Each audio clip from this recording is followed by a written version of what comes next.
guys, thank you so much for waiting for me as I figured out how to get here. I'm sure you guys have all been suffering from running around all these different rooms and places, and I'm so happy to be here. I've spent quite a bit of time thinking about some of the content and ideas that went in today's presentation, and I'm quite confident that you guys will all walk away with a lot of new ways of approaching this kind of next level of retail, right? What are these things and questions that we are coming across? How do we adapt our businesses?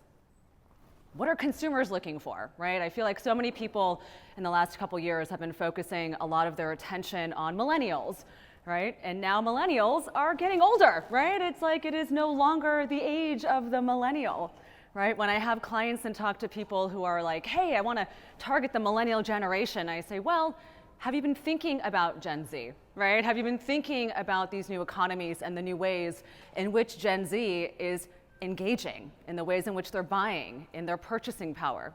So today, while the topic of conversation is really centered around the resale industry and kind of industry disruptors, what we'll kind of come to find is that in this process of these new industry disruptors, we're actually focusing and creating new business models for a new generation. And that is really the emergence of these new technologies and what is fueling a lot of this growth. So let's get started. For those of you who do not know me, I am the CEO and founder of Scaling Retail. We are a consulting and marketing agency that focuses on business operations, sales, marketing, and merchandising, the convergence of those categories for growth stage businesses and companies who are looking to diversify their revenue streams, create new business models, attach themselves to new consumers. So that is my background. I have the fortune of being awarded Women's Wear Daily's 2017, one of the top women in business, which is no small feat for a small company. And last year, our business won top 100 small businesses in the United States. So we'll see what 2019 has for us. But part of what we do is work with companies, new business owners, not only people who have brands, but also those who are opening up new brick and mortar or multi-line retail e-com businesses to be able to really find this 360-degree business model and solution. We all want to attract these customers, we all want to get in front of them, but how do we do that?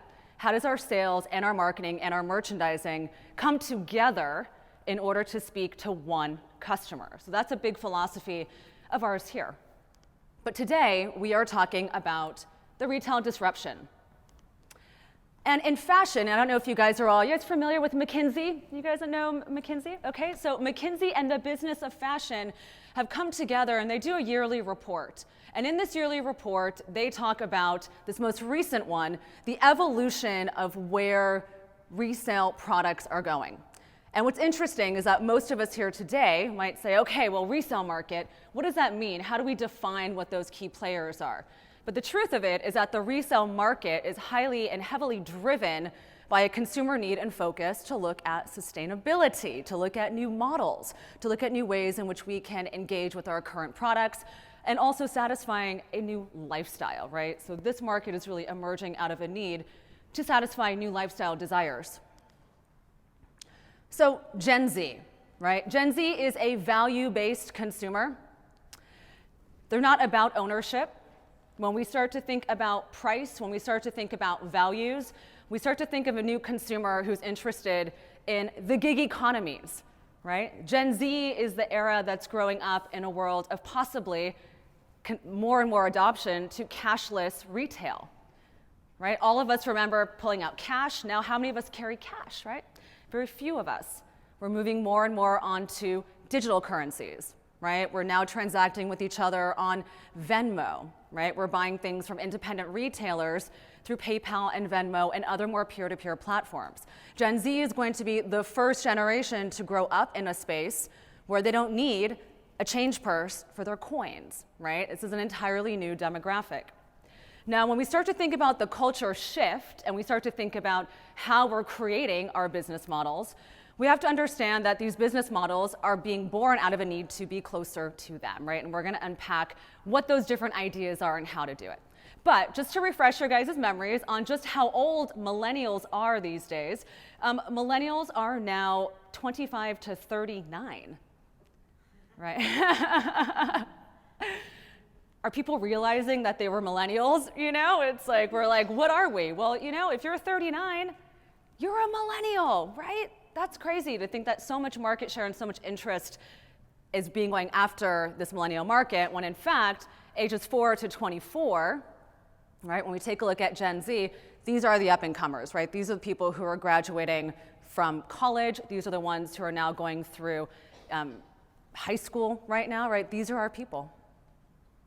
So let's talk a little bit about culture shift. So there are a lot of political and economic issues that Gen Z is currently fascinated with. They're also heavily engaged in political and economic issues. When we start to think about messaging around diversity, when we start to think about messaging around being recession conscious and student and loan debt. So, interesting anecdote here, but I have a younger sister. She's much younger than me. She's 24. And we were having a conversation the other day about mobility as a young person, right? Her ability to shift and live in different parts of the country, and what are the things that tie her, right, to her existing place, right? What ties her down? Well, here's what's funny. When I was 24, I said, I'm going to defer my student loan debt. I'm going to defer it. I'm going to live where I want to live, and I'm going to make it up later, right? When I'm making money, when I have more income and purchasing power. But now as a young person, when we start to think about what obstacles they face, well, my little sister has to pay her student loans every month, right? The nature of her loans is she gets heavily penalized. Deferment is not really an option. She also will get penalized if she pays off her loans all at once or too early, right? So when we start to think about, I know, shaking heads, right? It's like, it's terrible. So when we start to think about the reasons or the mechanisms that keep this younger demographic, right? What are they up against? What are those challenges? We also have to ask ourselves, how have our economies changed, right? How has our political voice changed? The other things that they're focused on is sustainability. So millennials and also Gen Zs, but millennials are 2.4 times as likely to actually purchase something that has a sustainability component. So when we're thinking about sustainability, many of you guys today are probably already thinking about what components you're building into your businesses. And as we'll kind of unfold more, this resale market and these new types of business models are certainly supporting that. And then we look at conscious consumerism. So topics around transparency, supply chain impact, and certainly labor, right? Consumers today are actually concerned about who's making your goods, right? They want to know. Now, the other different cultural shifts are happening across the gig economies. So when we start to think about how we commoditize and how we sell our time, right? We're looking at things like, obviously, Uber, Airbnb, but we're also looking at things like Poshmark today. Right? How is it that I buy something and now I'm an entrepreneur? By the sheer fact of being able to sell on a resale platform, right? It is easier than ever today to have your own agency and to be able to engage as an entrepreneur than it has ever before. And so when we start to ask ourselves about what are the ways in which we're all engaging, right, in these gig economies, most often than not, many of us are already doing it on our own, right? How many people are taking Ubers today? I think almost, yeah, everybody, yeah. Did we think that we would be engaging with fractional kind of car ride economies like this 10 years ago? Absolutely not, right? So these new models are leveraging that. Gen Zs are also looking at experiences over accumulation. They're cleaning out their closets. Millennials are obsessed with the Marie Kondo. Have you guys all been Marie Kondoing your closets? Yes. Did we ever think that there would be a time where we would have a huge amount of, or a huge surge in our population who are saying, hey, I want less, right? And the things that I actually want them to have more value for me, right? So when we start to look at things like cleaning out our closets, donating goods, not only is it helping me as a consumer, right? I'm now able to take ownership over my life, less is more, et cetera, but we're also taking a look at the opportunities to also be entrepreneurs, right? I can sell off my goods. Now, lastly, we look at influencer culture. So peers and celebrities are driving political conversations. You know, celebrities like Lena Dunham are part of the campaigns with ThredUp and Olivia Wilde to say, hey, I buy used clothing. The taboo of buying goods that are used, upcycled, reused is no longer, right? We're seeing a shift in how we consider purchasing. So where is the market headed? So the global data retail market for resold clothing and accessories and footwear in the US will hit $51 billion in 2023.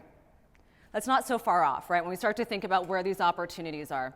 The resale disruptors are growing 20 times faster than the broader market, and Bain predicts that Gen Z and millennials will make up 45, so almost 50% of our global luxury market, coming in at $329 billion. Now, of that, when we start to think about how we adapt or what this market means to these new generations, well, 65% of Gen Z wants value. And according to the Real guys, Gen Z is outpacing millennials by 35%. So we have to ask ourselves, right? We've all been told that Gen Zs don't have much money. They have these constraints, but it doesn't mean that they don't want to buy things, right? It doesn't mean that they don't want the newest items. It doesn't mean they don't want to keep refreshing their wardrobes.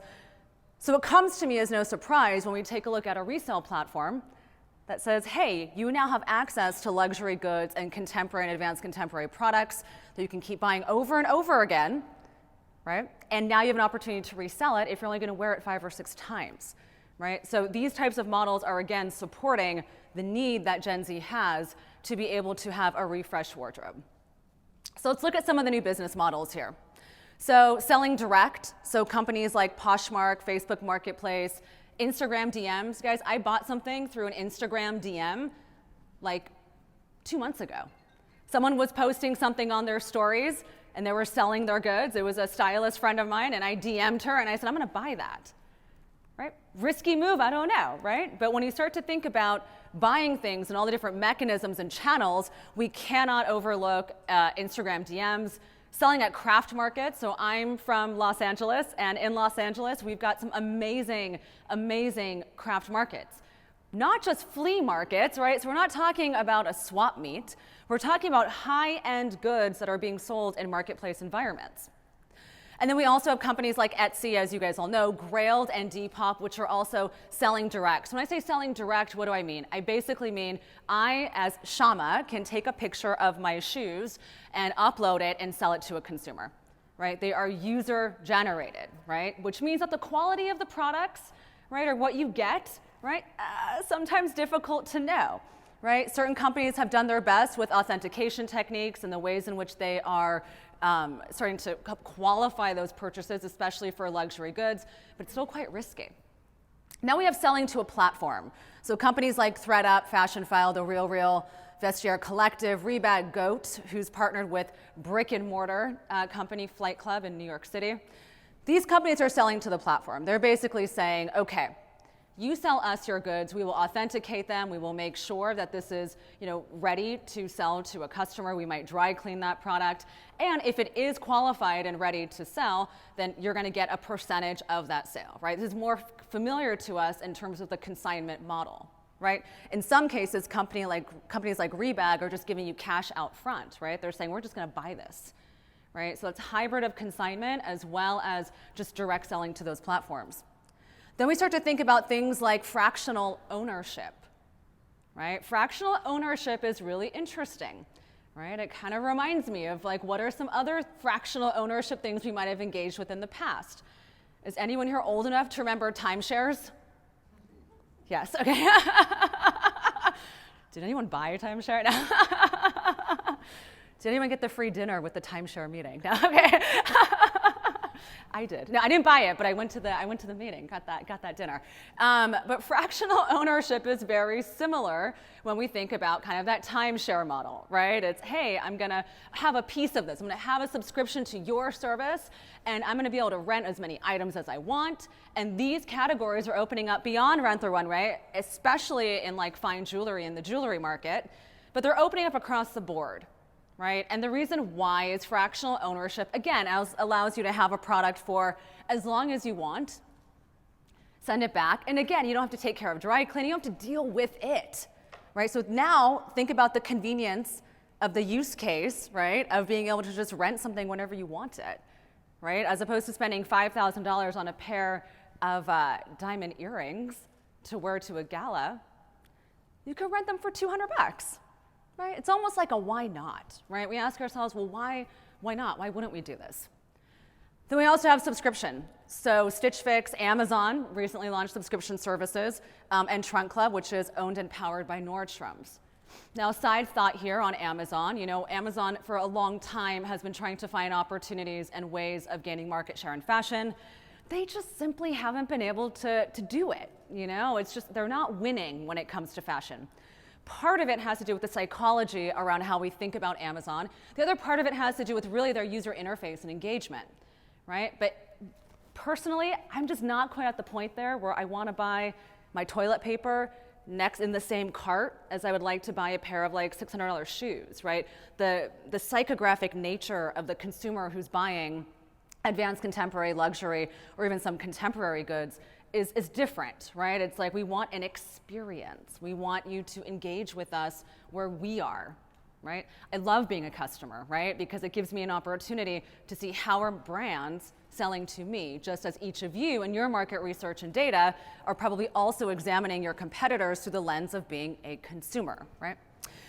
So Amazon, I think, is it's trying, and the subscription service might do well. My thoughts are that subscriptions would do very well if they were to move into the commodity market, right? So subscription on other types of goods that you might need to have on a more regular basis. Okay, so fractional ownership. I thought this was interesting, just so you guys can see. So here we have the company Switch. Now Switch is selling a subscription service for $29 a month, right? Renting goods for $29. That's very inexpensive, right? When you start to ask yourself, well, to have the option to wear these things at such a low entry price point, again, the question comes up, why not?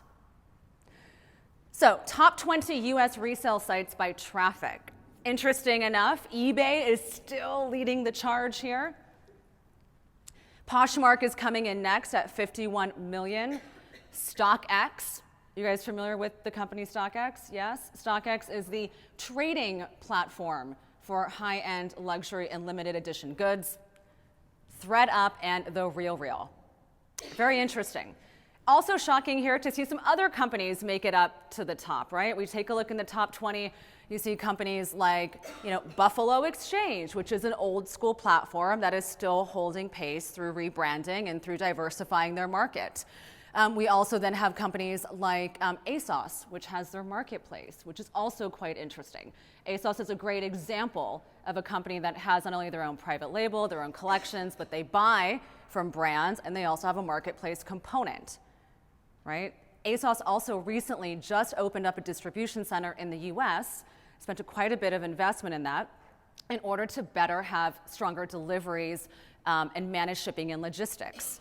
Right? So one of the things that these guys are all up against when it comes to the resale market is if they don't physically own the goods, right? Or if they're, let's say connecting it from a peer and you have some other intermediaries, the shipping and logistics process of that can also be quite frustrating for some consumers. So let's look at where these transactions are taking place. We have e-commerce, brick and mortar, and certainly social selling. But we've also seen this before, guys.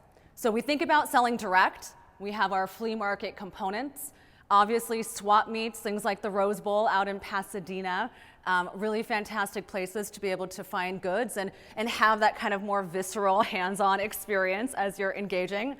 We also have companies selling to platforms, so Buffalo Exchange, Crossroads, high-end consignment shops, Flight Club, and then also vintage shops, right?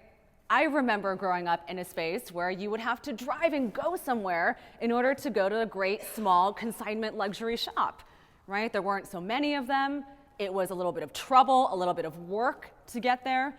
And as you're getting there, right, there's so much anticipation about purchasing. You actually had no idea at the time the competitive value of a Chanel handbag. You knew what it cost on the website, you know what it costs when you go into the store.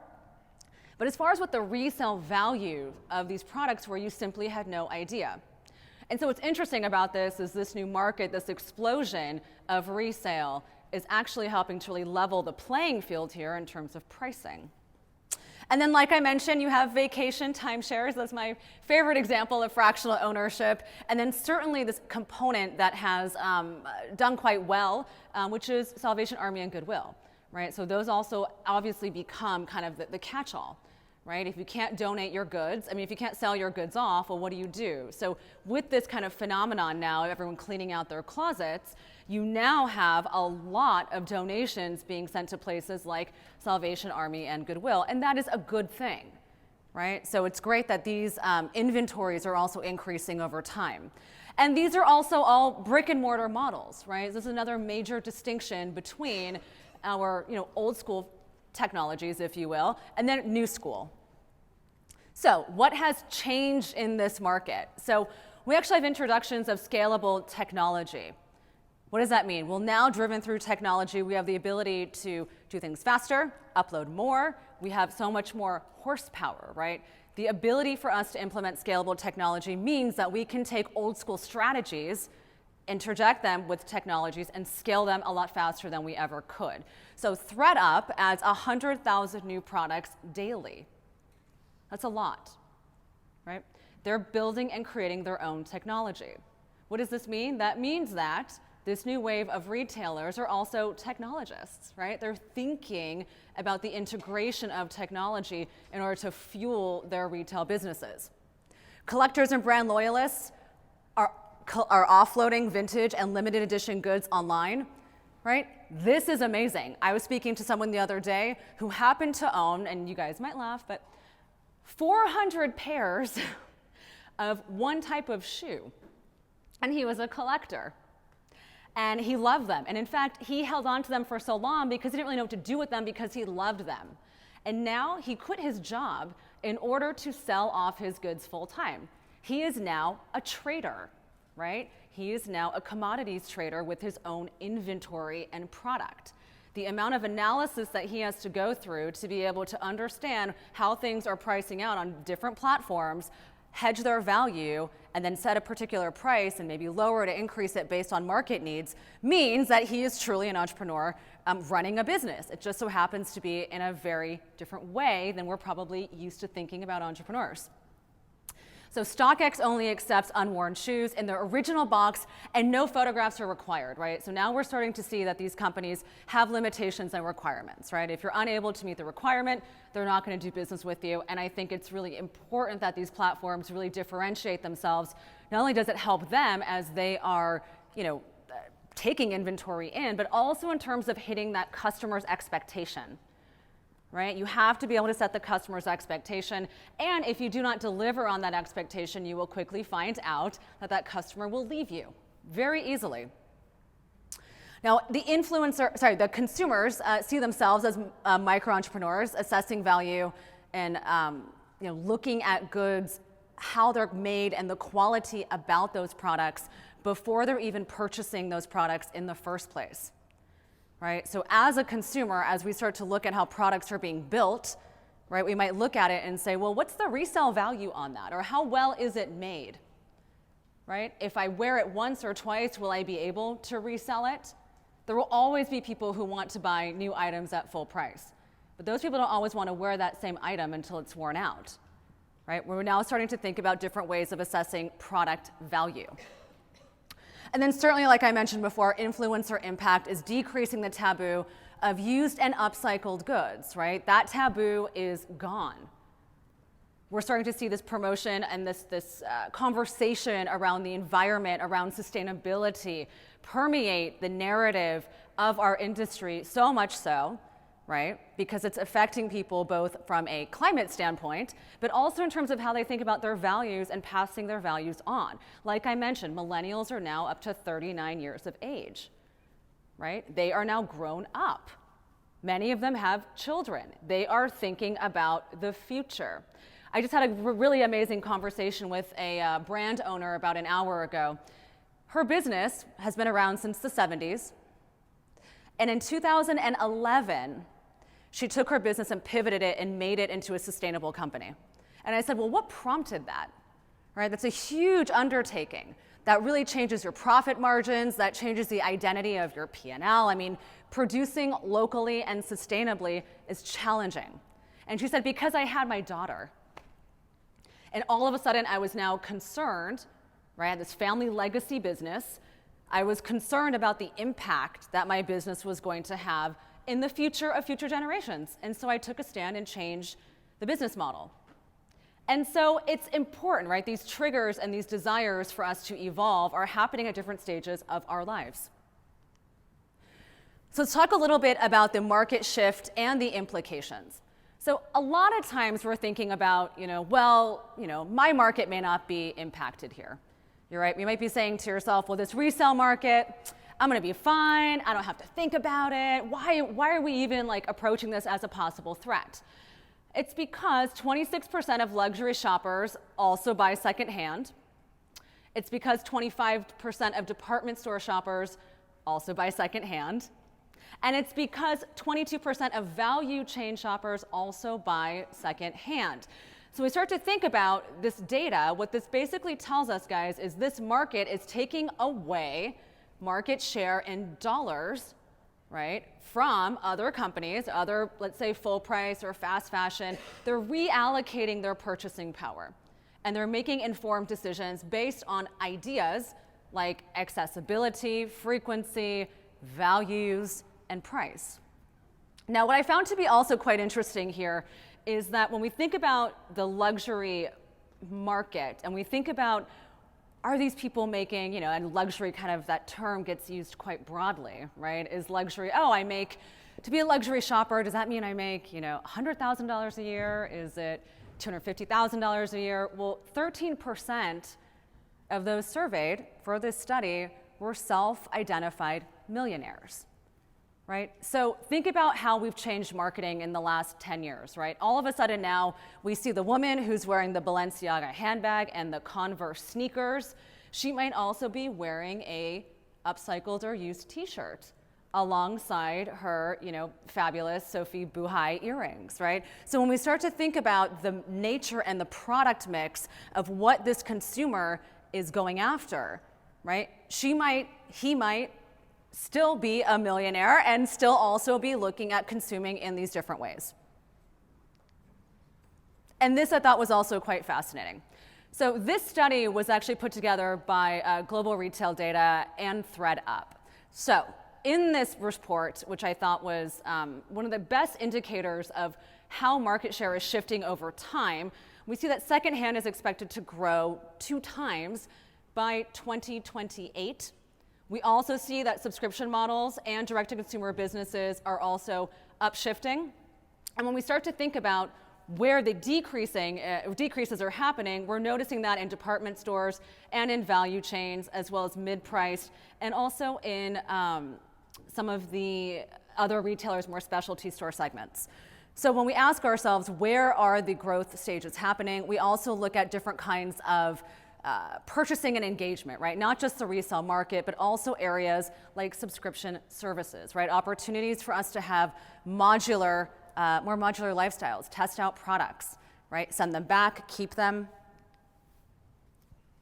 And where in the world is this phenomenon happening? Well, after the US and Europe, China and India are considered to be the next 2 largest markets for secondhand. And what I think is fascinating is, are you guys thinking right now for your businesses about China or India in terms of doing business?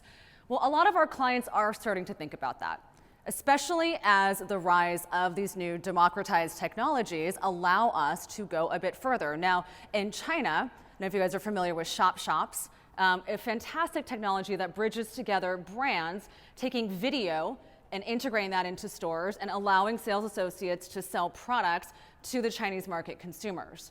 Right? So when we start to think about how these gateways are bridging and what technologies are driving that, we also have to ask ourselves, well, what's my take on that, right? What is my stance on these new markets that are growing, right? Certainly we also have a lot of these brands that are in China and also in India that are also exporting themselves and creating marketplaces and really doing great business here in the US. So the conversation is going both ways.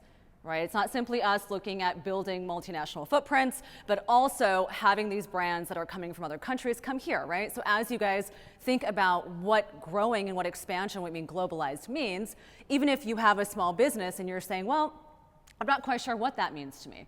It's certainly a question you should be thinking about. We have this value-based driven generation of people, right? And now we have to ask ourselves, well, what are the implications of this market? What are the implications of these new business models? Well, consumers have a less tendency and desire to purchase full price. Why? They don't have to, right? Have you ever caught someone? Does anyone here have retail stores? Any brick and mortar storefronts? Yes? Awesome, great. So unless you have very niche and specialized product, it's not uncommon to see someone walk into your store, pull out their phone, and look up the product online, right? Can I get it at a discount? Will I get 10% off if I sign up for someone else's newsletter? What keeps your customers coming to you are your values as you've edited and curated your store, right? The ability for them to find what they need, but also because you stand for something. Perhaps they want to support small business. Guess what? Supporting a small business is a value, right? Your customer values the small business, just as they're also valuing these new ways of living their lives, right? These new modes of engagement. Consumers also have less desire to purchase from companies without a position on sustainability. Now, sustainability can mean many, many things, right? If you are a brand owner and you're manufacturing goods, sustainability might have something to do with the materials, the fibers that you're using. It might also have something to do with, fair labor, right? The labor economics around it.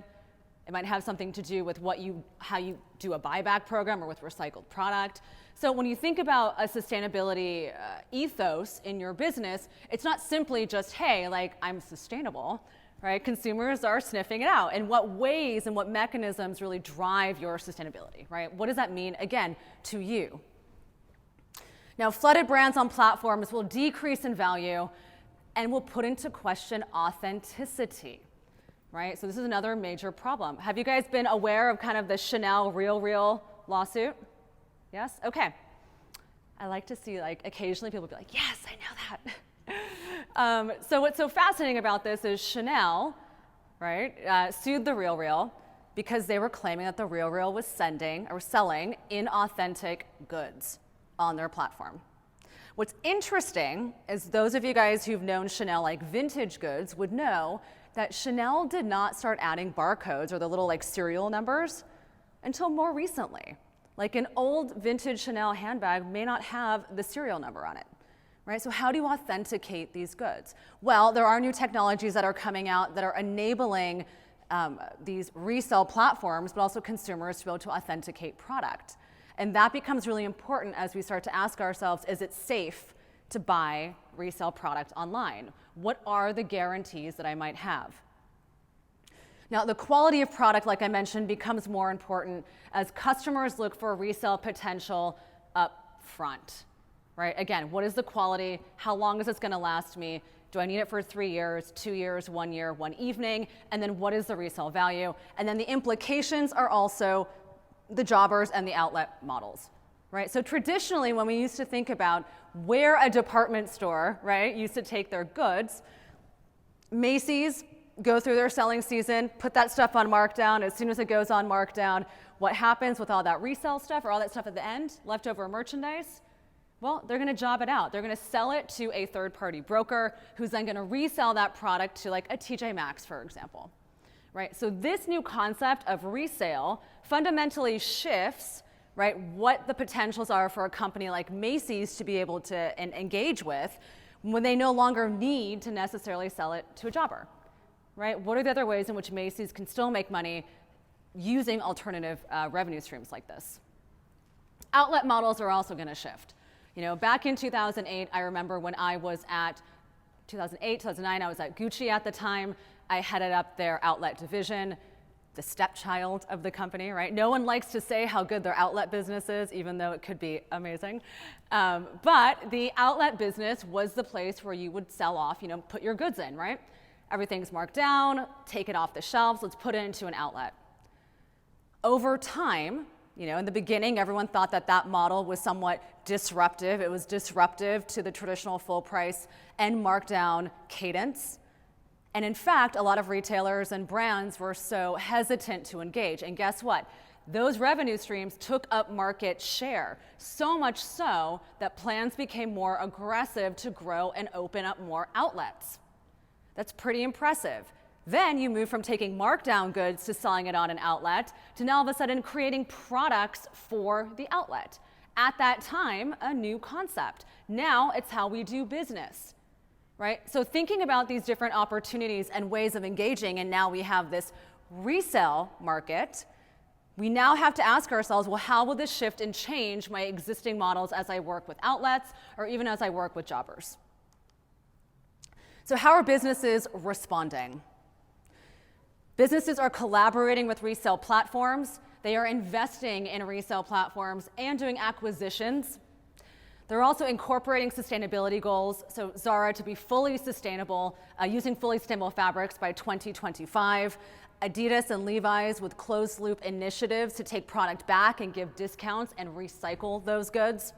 We're also seeing a shift in changing merchandising cycles to adapt to mass markets and also exclusive models at the same time. And Nike, I think, is a fantastic example of this, right? Nike has been able to both dominate the mass market as well as limited edition and exclusive products.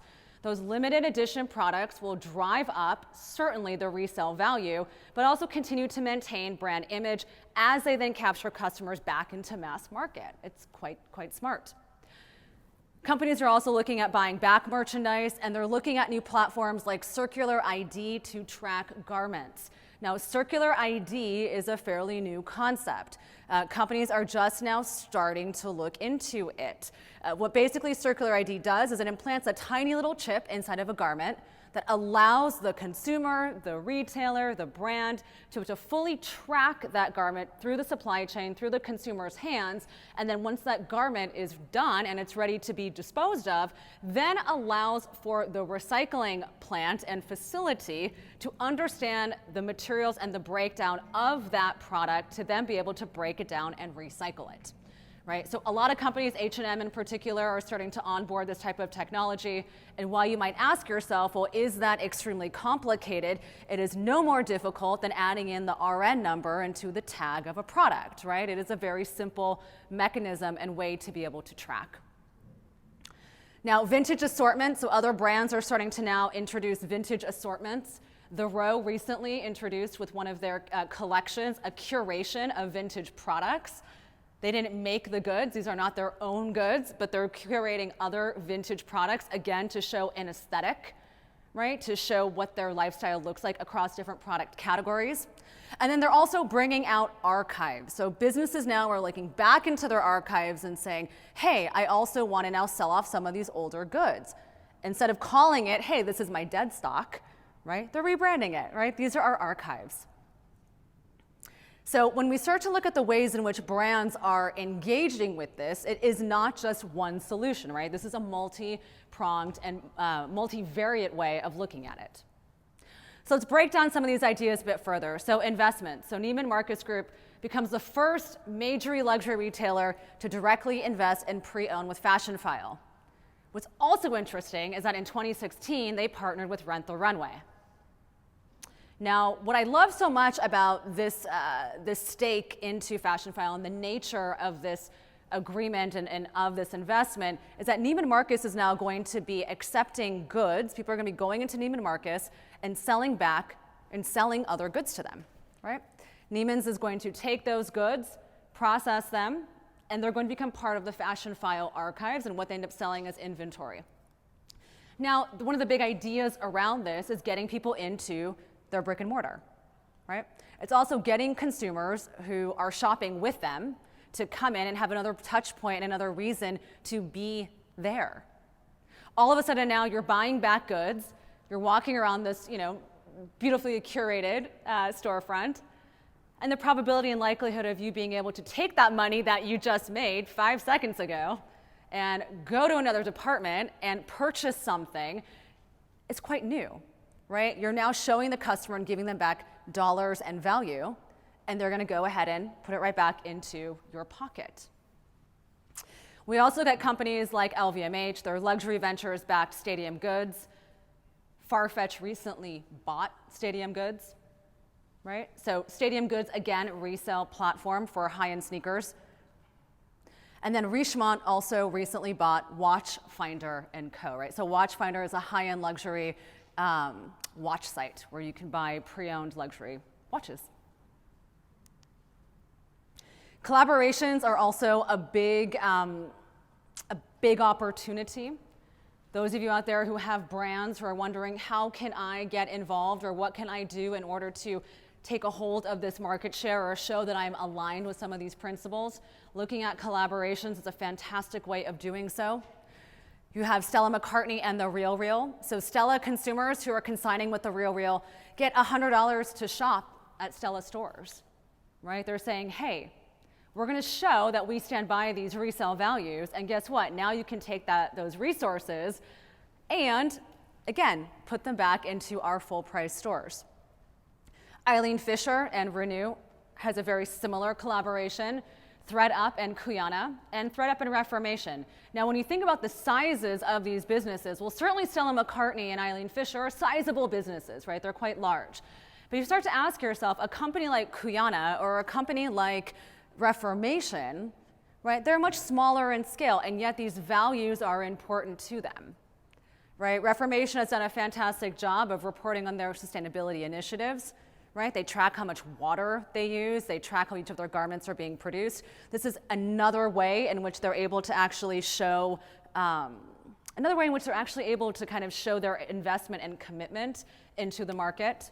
And then Kuyana is another brand that has done quite a bit in terms of sourcing sustainably, right? They do limited runs, limited edition product, but they're also sourcing in a way that's quite innovative. And again, this collaboration with ThredUp allows them to close the loop, right? Close the cycle on this. And then you have a fantastic story of the resale company GOAT. So when we start to think about the ways in which collaborations take place, it's not only between two brands coming together where there's some financial incentive to close the loop, it's also in terms of distribution of product. So Versace and GOAT had a great collaboration to be the only third-party retailer to sell its chain reaction sneaker in 2018. So we're looking at the ways in which not only do we have resale from the consumer side, but then also brands are coming in and saying, hey, I want you to be the exclusive distributor of these particular types of products. Also interesting is that GOAT recently received a $100 million investment from Foot Locker. Foot Locker has been doing a lot recently. Have you guys heard the latest on Foot Locker?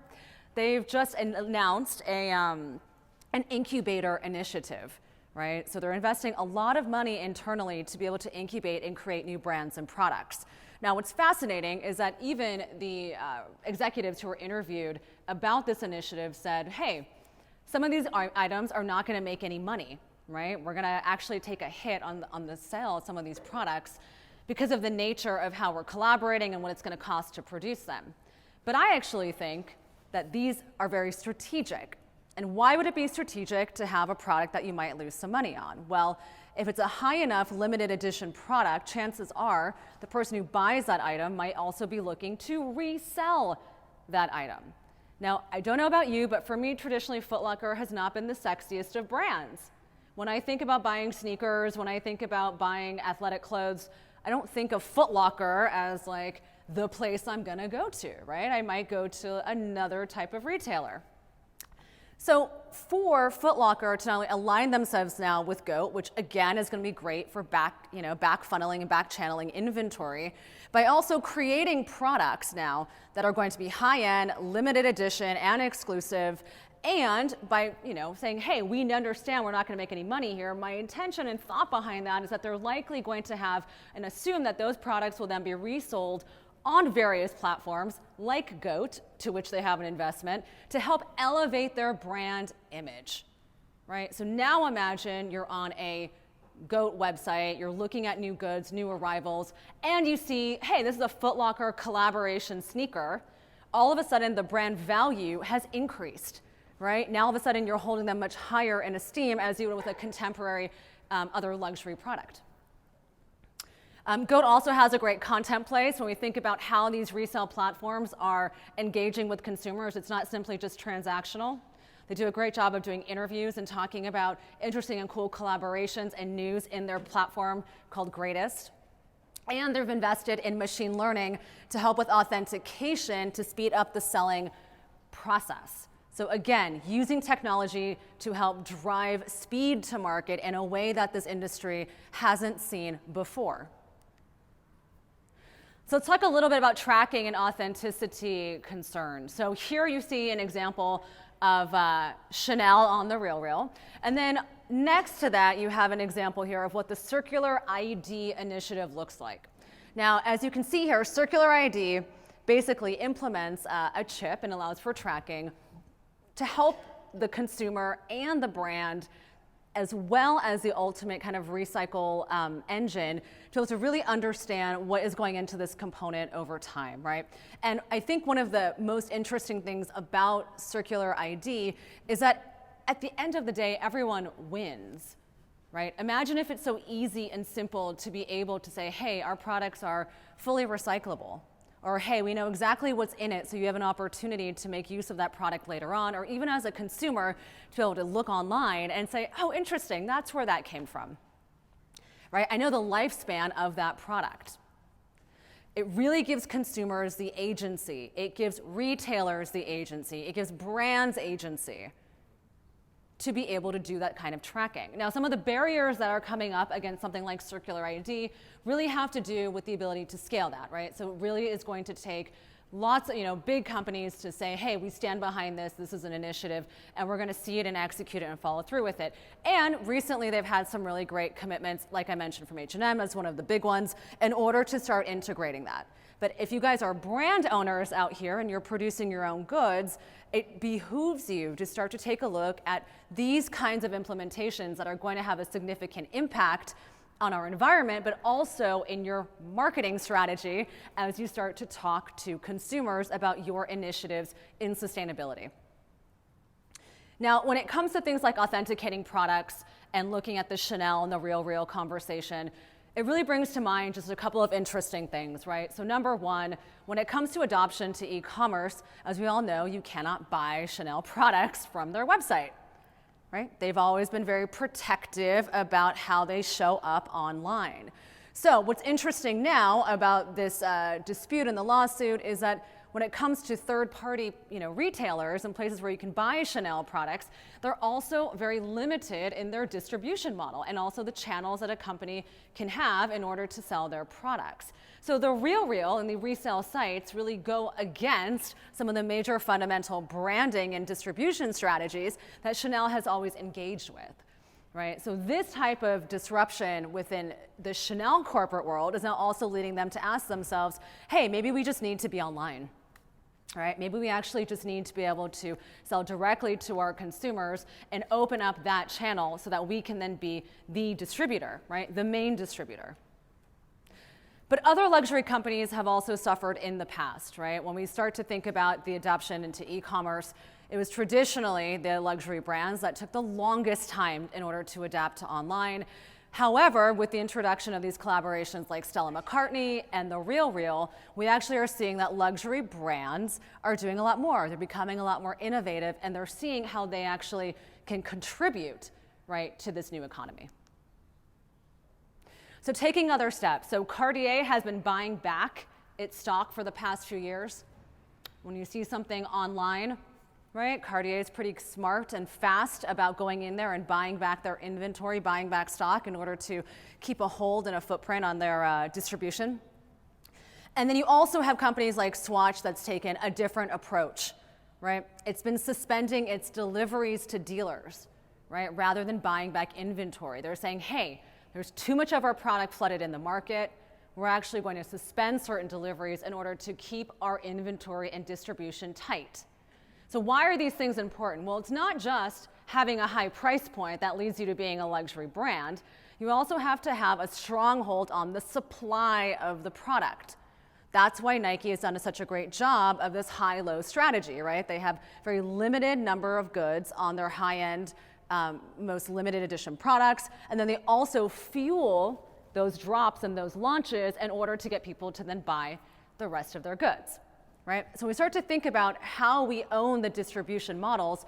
As a brand, oftentimes it can be easy to say, hey, I want to be sold everywhere, right? I want to have lots of distribution and I want to be able to make lots of money and get into all these different places. However, when you start to ask yourself or say, hey, I have a luxury brand, right? Or I have a product that is actually, that's going to have some considerable value over time. Do I want to actually take a different distribution strategy and kind of own this process a little bit more? We also have technology facilitating growth, right? Like I mentioned, without the introduction of these technologies and these opportunities to scale, right, this phenomenon would not be happening right now, right? It is really simply the ability to take an old school strategy and couple it with the new school of technology that allows for this kind of scale to happen, right? And we've seen that happen in lots of different places, right? Think about the convergence, right, of when everyone started having the internet, right? The internet, the existence of the internet for us is convergence between having the ability to store data, right? Having the ability to have high processing speeds, and then also entrepreneurs saying, hey, like we're now launching and experimenting and testing new platforms on this. So this is exactly the same model that we're seeing as we look at this business model, right? It is taking something that's old school, right? The concept and notion of reselling product, coupling it, right, with the opportunity to have scale to it. So now we can do this faster. I remember I used to try and sell product, old goods to Crossroads, right? And be like, oh man, I can only get like, $10 for this item, right? Or, oh, they're not even gonna take the goods, right? And your only option was Crossroads. Now with the ability to photograph, authenticate, and again, even just peer-to-peer sell goods, there are goods and products that I can sell now that I couldn't sell before. Right? So that becomes really important. We've now opened up the agency here through the use of technologies. So these technologies are behind the scenes and driving scale. Entropy, which is authenticating luxury goods. Yurtle, which operates the back end for Patagonia and other types of resale platforms, recycled platforms. And then Reflaunt, right, which is partnering up and helping to drive collaboration so that items, you can sell items and get credits for the brands by which you are working with, right? And there are a host of other types of technology platforms. But as you start to look into what are the best technologies for you, right, take a look at the size and the scale of your business. Where am I? Where do I fall on these values, right? What is important to me? So guys, should you be worried about these phenomena? Is this something that you should be concerned with? Well, obviously, the answer is yes. And the reason why this becomes an area of concern is if you've only been working on a model to sell full price and limit markdowns, then you just haven't been paying attention, right? There are other types of revenue streams and opportunities for us to be able to sell product. And it becomes increasingly important that as you guys are working on the day-to-day operations of your business, you're also looking at how new business models are adapting over time. Your business may not be able to take on with scale some of these ideas, but you should be answering those questions for your business, right? And that becomes extremely important.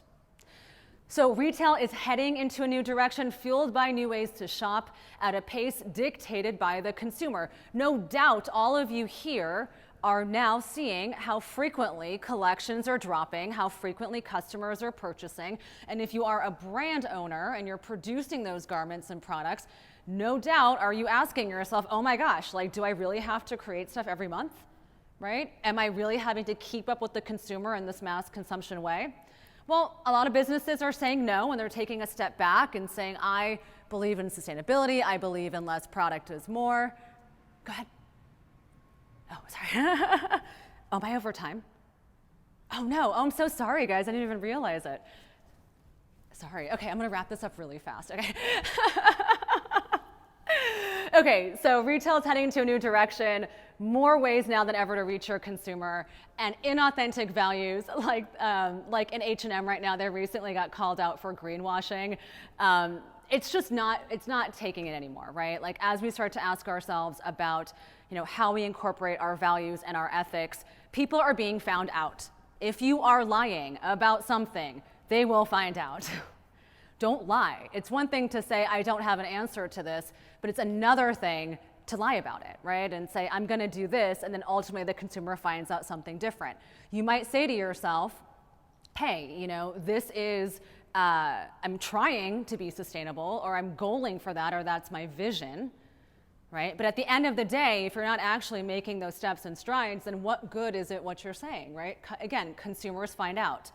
So what strategies, guys, I'm gonna run through this really fast. I know I have to run. Everyone here is probably ready for their afternoon tea. But what strategy is best for your business?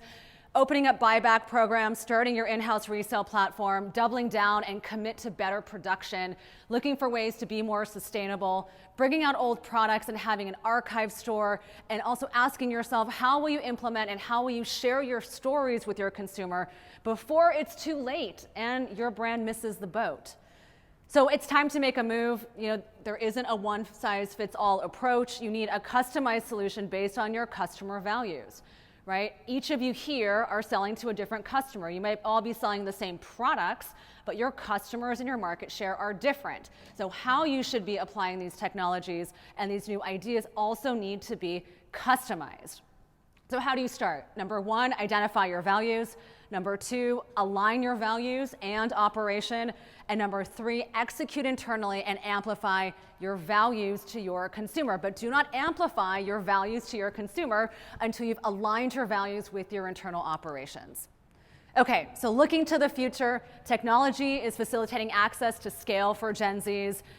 We have to be adapting with these new movements. We also must be thinking like technologists as we fuel our ambition to innovate, right? I used to always be preaching, if you run a business, you are a media company.